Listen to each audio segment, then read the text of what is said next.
Hey, it's Brian from Strong Tower Neuro. If you're cringing right now looking at this wrist position or the elbow as I go through a push-up, I got an exercise today that I think can really help. So this is a radial neuromechanic exercise, and it can be awesome for people with wrist and elbow issues, especially when exercising or under load in those joints. So you could check something first. Make sure you test like, okay, how far can I extend my wrist?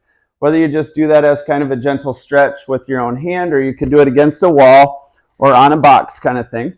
And then we're going to go ahead and set up this neuromechanic exercise with putting the thumb across the palm.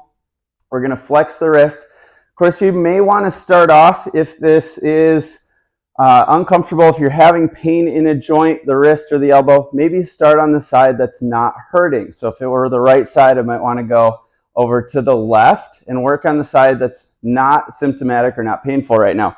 I'm going to start with a thumb flexion. So I got my thumb across my palm, a wrist flexion, bending that wrist back, locking the elbow. I'm going to turn my shoulder in, so internal shoulder rotation, pressing that shoulder blade down.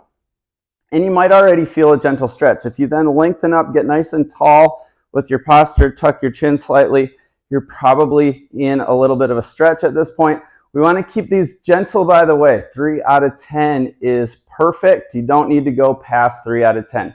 So this builds on a short video that we put out, and I wanted to just give a little bit more as far as options, details that go into this. So the radial nerve helps our tricep muscle activate, and because of that, it also helps our extensors in the wrist. Because of those actions, it can really help contribute to strengthen the arm in those muscle groups, the wrist extensors and the extensor of the elbow, the tricep group. And if those muscles aren't functioning well, sometimes we'll see strength increase.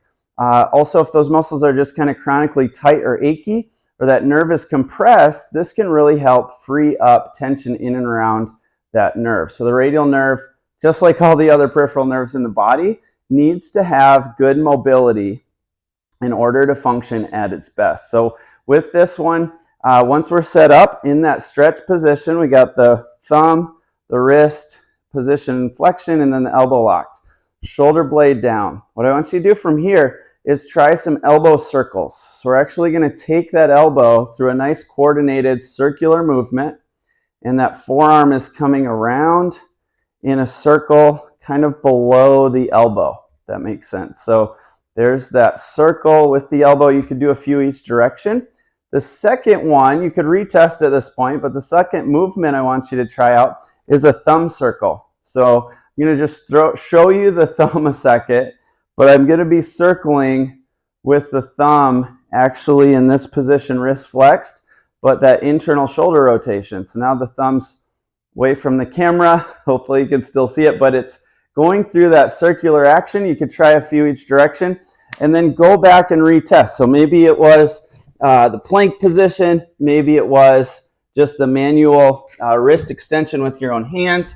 Maybe you tried a push-up. And if that felt better, this is a great exercise to pair with movements like shoulder presses, planks, push-ups. I think you'll get a lot of value, a lot of benefit from it in terms of strength building and also hopefully decreasing some aches and pains. Hey, if this helped, stick around. There's a lot more to come. Remember to subscribe to the channel if you haven't yet.